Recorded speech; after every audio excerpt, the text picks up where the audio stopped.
Hello mga kapards! For today's video ay magluluto tayo ng chicken fillets. Ayan. Oh.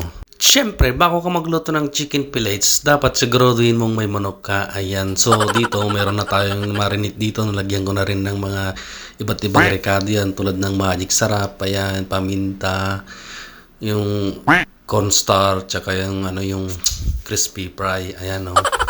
So, pagkatapos nito mailagay yan, ay i-mix-mix na natin yan para kumalat yung lasa mga parts. Ayan, oh.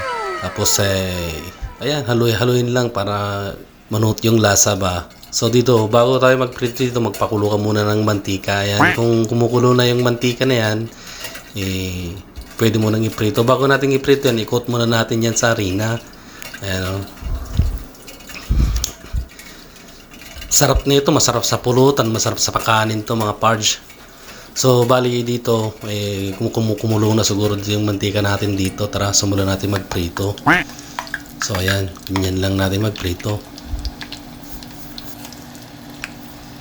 So, isahin lang natin yan.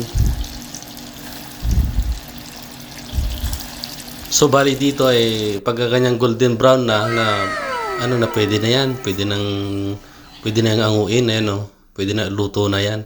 Kaya yan, ito na yung natin, ito na yung product natin, yung finished product. Wow, napakasarap na ito mga parts.